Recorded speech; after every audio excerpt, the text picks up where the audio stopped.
सीमाओं और देश के बाहर जाकर के अफ्रीका के कांगो तक,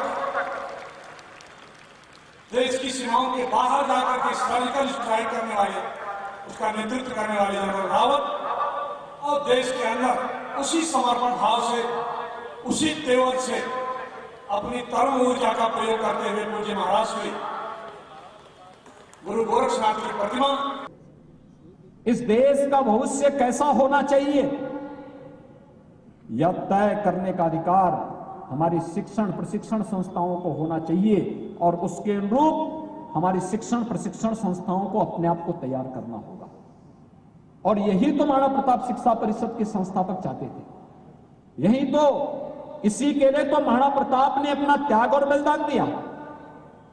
इसी के लिए उनको जंगलों में जाकर के देश की स्वाधीनता के लिए भले ही घास की रोटी खानी पड़े, लेकिन दुश्मन के सामने, विदेशी हुकूमत के सामने झुकेंगे नहीं।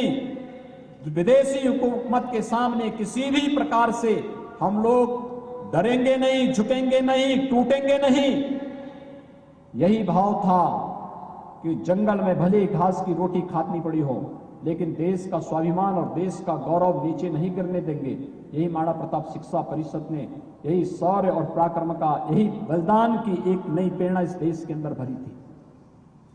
यही ब्रह्मलीन महंत दिग्विजयनाथ जी महाराज ने महाराणा प्रताप शिक्षा परिषद की स्थापना करके आज से 88 वर्ष पहले इसी संकल्प के साथ महाराणा प्रताप शिक्षा परिषद की स्थापना की थी।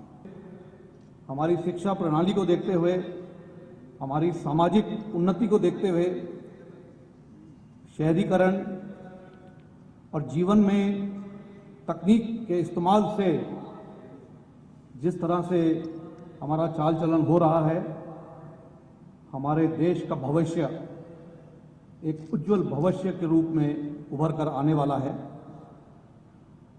लेकिन इसके लिए जरूरी है कि आप लोग, आप जो विद्यार्थी आज हमारे सामने बैठे हैं, आप हमारे देश का फ्यूचर हैं। हमारा देश किस तरह से उन्नति करेगा ये आपकी कार्यशैली पर निर्भर है।